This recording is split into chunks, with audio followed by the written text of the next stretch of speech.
Hello and welcome to the tutorial about how to check out a student. How do you check them out and populate their checkout date as well as wrap up their inspection at checkout. So what you're going to do is you're going to come in here under your RCR check-in checkout bucket, and I'm going to tell you that the first thing you actually need to do at a checkout is to look at the room condition report for the check-in. So what you would go to your RCR list RA. In this scenario, you could look up the student just by name. I don't know if I have one attached to this student right now. Can you forgive me? Let me see if I have this student. No. So I don't have an example set up right at this moment, but let's just show me list. Oh, here. Sorry, let's try that again. Okay, so here's my student. Let's just say I was going to check out housing 73. I'm going to open up the check-in, and you can see the check-in type right here is the check-in. I'm going to open this up, and I want to view and review this. So if I know that I'm going to check this student out in an hour, I'm going to review the information, and I want to leave that window open. I'm going to minimize it because I want to be able to access the check-in form as I am doing the checkout. So when I'm doing the checkout, I'm going to come under this checkout, and you will see your appropriate area only. So we do have several created for different areas. So if I'm going to do the apartment checkout versus an hall checkout, you would pick your area and see that one hopefully. So in this scenario, we will check out our housing 72 person, and they're going to check out of the Chancellor's 324. What day are they going to check out on? So you would populate that using the calendar picker, and it's great if you can put the time, so at 11 a.m. You will see if they have parking information. Again, that's for Aspenson, Mogensen, and Haymarket. And you would have to decide if you need to take back a fob and check it in and out. If they do not have the fob, if it is not returned to you, you do need to do a dorm damage form. We do need to charge the student for that. So definitely make a note, and you can do the dorm damage form on the next page. What is the status of the mailbox key? They're returning it to me, so this is going to be checked back into staff.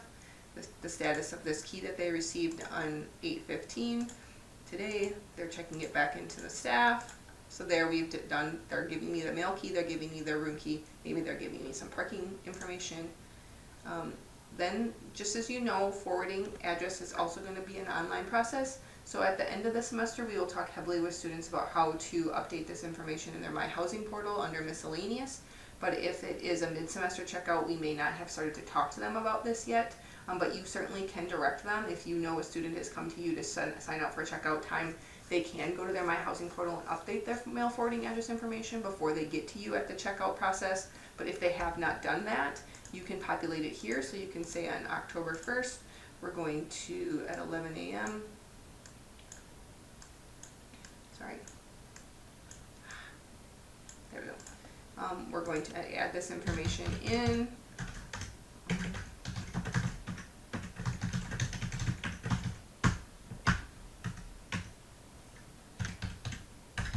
Okay, and you have to ask them if they accept charges to forward magazines or newspapers, as it may cost them more. So yes or no, do they accept that? And then next, and then you will see their checkout form.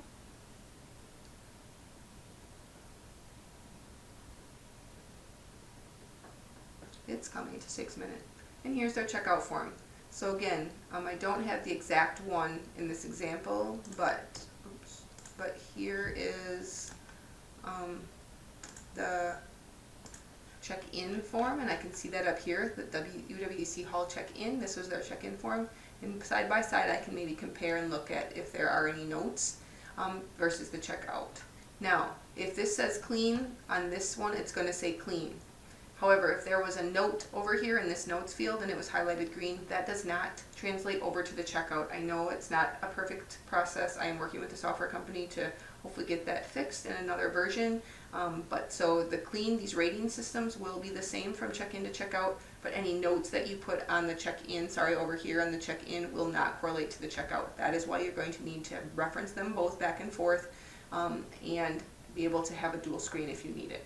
So there was no notes on, let's just say, on this check-in form, and from the checkout here, I'm going to say the stove actually is a dorm damage plus maintenance, and the wastebasket, there's no charge but needs a maintenance request.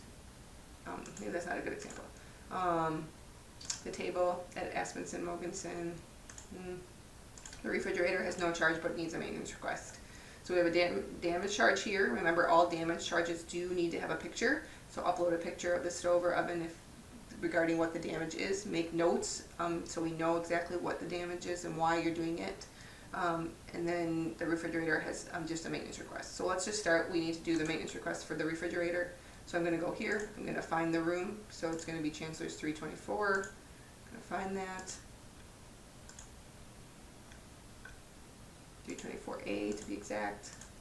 Then it knows that it's me, Housing 73, that I'm checking out right down here. Sorry, Housing 72, that's the student that I am. I'm going to write notes about the refrigerator leaking water per account student. It's not urgent. I don't necessarily need their cell phone as the student is checking out anyways. And I'm going to submit the request, and so now we can have our facility staff come look at the water leaking in the refrigerator. This oven dorm damage, I'm going to do a maintenance request for that one. So it's same thing, I'm going to look it up, do 2 maintenance requests even though it's the same student, and then I'm going to submit a dorm damage form. So what does that look like? So here's the dorm damage form. Now, there is a tutorial also about submitting a dorm damage form, so you can watch that as well. So if there is not a dorm damage associated with the checkout, you can access the submit dorm damage form here under RCR check-in, check-out, submit dorm damage form. That's the same form as this. These are exactly the same. So you can do it here right with the student as you're checking them out. If there's not enough time to submit the maintenance request and the dorm damage with the student while you're doing the checkout, I understand you might have back-to-back checkouts, particularly at the end of the semester. But if it's not, if it's just a one-on-one, like in the middle of the semester, I would highly recommend just submitting the forms as you're with the student so you don't have to remember to go back and do it later. If you do have to go back and do it later, you can do it. Submit dorm damage form there. Maintenance request loft, submit maintenance request here. Those are the same form. It's just a shortcut here. So again, submit the dorm damage form. I have to find my person in my room. I'm going to do Chancellor's 324A. Let's see here. 324A. Oh, sorry. I do have to find the bed space. 324A. There it is. So it knows it's me. It's Housing 72 that I'm checking out. I'm going to do carpet cleaning for $100. Mailbox, key, and tag. Don't quote me on this cost, but let's just say $10 for both. So then the total charge for the student is $110. Is any item split? You have to decide if the roommates are sharing any responsibility for these items up here. It might be no, and you just submit the dorm damage for this student. It might be yes, so it might be yes. Carpet cleaning, Joey has $100, and Housing 72 has $100 total. Oh man, I can't type. Total fee is $200. Okay, so we know that each of them is paying $100. I have that noted up here, but the total charge was $200. Submit the form. Just so you know the flow of this form, it goes to go to your hall director for review first, then it will go to our assistant director for facility operations, and then it will go to the program associate who will assess the fee to the student's account. So that's the checkout process. So again, just use the different areas in your room RCR checkout process here, and make sure to reference the check-in form and do a really thorough checkout and get as much information on here as you can. Thank you for listening.